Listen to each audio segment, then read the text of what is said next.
अस्सलाम वालेकुम दोस्तों मेरा नाम है वकास अली तनवीर और आप लोग देख रहे हैं मेरा YouTube channel land record officer के नाम से। अच्छा दोस्तों, जैसा कि आपको लोगों को पता है कि आप जब भी कोई प्रॉपर्टी ट्रांसफ़र करते हैं तो या किसी को फ़रोख्त करते हैं तो उसके लिए आपको मुख्तलिफ़ किस्म की जो फ़ीसेस हैं वो आपको पे करनी पड़ती हैं।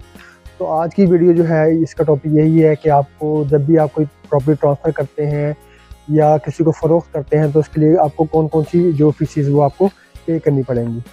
अच्छा, सबसे पहले तो जो भी फ़ीस आपकी रेवेन्यू अफसरान या रेवेन्यू का अमला आपसे कलेक्ट करता है वो आप से डीसी रेट जो है, जो मौजूदा डीसी रेट शेड्यूल रेट होता है उसके मुताबिक वो फ़ीसेस बना के देता है, वो आपको पे करनी पड़ती हैं। तो जो मौजूदा डीसी रेट है उसके मुताबिक जो फ़ीसेस बनती हैं वो या मौजूदा डीसी रेट क्या है वो पता करने के लिए मैं एक अलग वीडियो आपके लिए बना दूंगा कि आप खुद घर बैठ के उसको कैसे चेक कर सकते हैं कि जो प्रॉपर्टी आप परचेज़ कर रहे हैं या फ़रोख्त कर रहे हैं उसका मौजूदा डीसी रेट क्या है। तो वो मैं इंशाल्लाह इससे जो नेक्स्ट वीडियो है उसमें आपको ब्रीफ कर दूंगा कि ये जो है आप इसको किस तरह डीसी रेट को, शेड्यूल रेट को चेक कर सकते हैं। तो आज जो है वो मैं आपको बताऊँगा कि कौन कौन सी जो फ़ीसेस हैं वो आप लोग पे करनी पड़ती है आपको जो प्रॉपर्टी ट्रांसफ़र करने के हवाले से। सबसे पहले हम बात करेंगे अगर बैद ज़ुबानी का इंतकाल है या जिसको हम कहते हैं इंतकाल, वो उसको करवाने के लिए कौन कौन सी फ़ीसेस आपको पे करनी पड़ती हैं। सबसे पहले जो फ़ीस है 3% की फ़ीस होगी। जब भी आपको इंतकाल दर्ज करवाएंगे तो एक आपको चालान प्रोवाइड किया जाएगा 32(1) का चालान।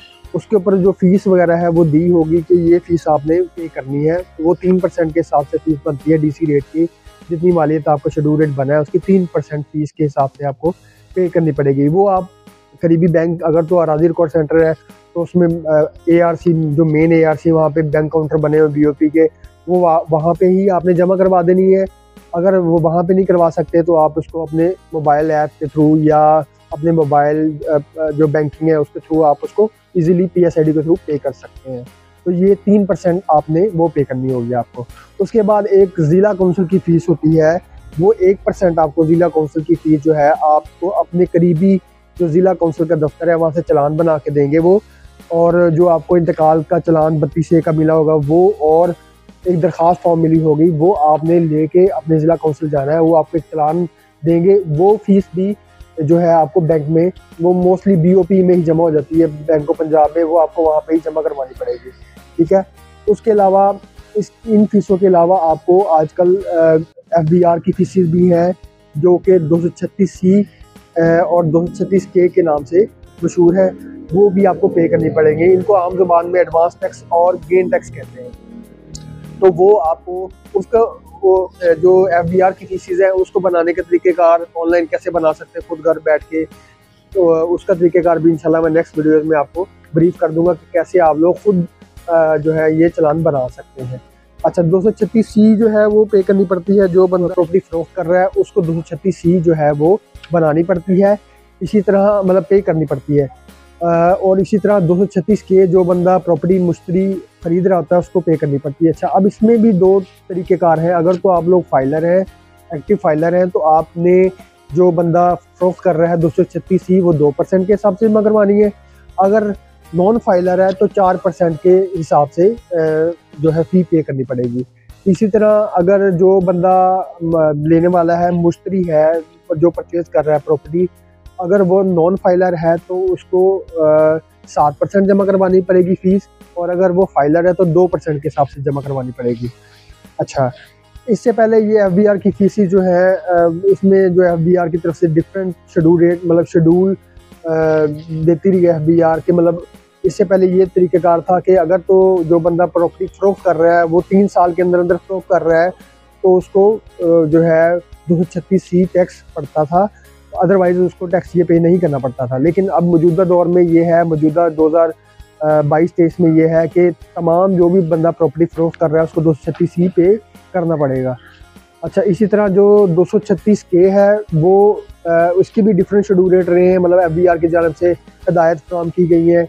236C पहले ये होता था कि इससे पहले जो ये था, मतलब 2021-22 में ये था कि भाई जो बंदा प्रॉपर्टी परचेज़ कर रहा है अगर वो फाइलर है तो उसको 1% के हिसाब से जमा करवानी पड़ती थी फ़ीस, और अगर नॉन फाइलर था तो उसको 2% के हिसाब से फ़ीस जमा करवानी पड़ती थी। लेकिन अब उन्होंने जो 22 और 23 का शेड्यूल रेट जारी किया है, जो शेड्यूल जारी किया है उसमें जो तमाम लोगों को फीसेस तो पे करनी पड़ती है, लेकिन इसमें जो फाइलर है उसको 2%, जबकि नॉन फाइलर को 7% फ़ी पे करनी पड़ती है। तो इस तरह ये जो है टोटल मिला के तकरीबन, अगर नॉन फाइलर दोनों पार्टियां, बाया और मुश्तरी, फ़रोख्त करने वाला और लेने वाला प्रॉपर्टी अगर नॉन फाइलर है तो उन सबको मतलब फीसिस मिला के तो ये तकरीबन कोई 15% फ़ीस बनती है। अगर बंदे फाइलर हो दोनों तो ये फीसिस तकरीबन जो है वो 8% के हिसाब से फीसिस पड़ती है। तो ओबियसली जो बंदे फाइलर हैं उनको थोड़ा सा फ़ायदा हो जाता है इस हवाले से, तो फीसिस में की मतलब उनको काफ़ी ज़्यादा रिलैक्सेशन मिल जाती है।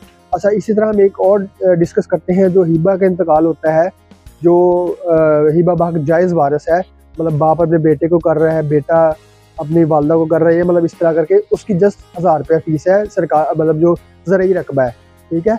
और अगर कोई भाई अपनी बहन को कर रहा है या भाई भाई को प्रॉपर्टी फ़रोख्त कर रहा है तो उसको आप हिबा बहक गैर वारिस में करवा सकते हैं। उसकी फ़ीस जो है उसमें जस्ट 3% फ़ीस लगेगी और 1 TMA की फ़ीस लगेगी, उसमें FBR की फ़ीस आपको पे नहीं करनी पड़ती। तो इस मद में भी आपको काफ़ी ज़्यादा रिलैक्सेशन मिल जाती है कि आप सिर्फ जस्ट 4% ही फ़ीस पे करनी पड़ती है और आपका प्रॉपर्टी जो है अपने भाई को या बहन को या बहन को ट्रांसफ़र कर सकती है। तो इस मद में FBR की फ़ीस जो है वो नहीं पे करनी पड़ती। तो उम्मीद है कि ये वीडियो आप लोगों के लिए बड़ी हेल्पफुल होगी फ़ीसों के हवाले से। मज़ीद आपको मैं जो है नेक्स्ट वीडियो में आपको बताऊँगा कि आप लोगों ने जो है फाइलर कैसे हो सकते हैं या DC रेट कैसे चेक कर सकते हैं, या जो है डिफरेंट जो फीसिस हैं वो कैसे आप कैलकुलेट खुद ही घर बैठ के कर सकते हैं। तो अगर आपको ये मेरी वीडियो लगती है तो प्लीज़ इसको शेयर और लाइक ज़रूर किया करें, इससे मेरी हौसला अफजाई होती है। शुक्रिया।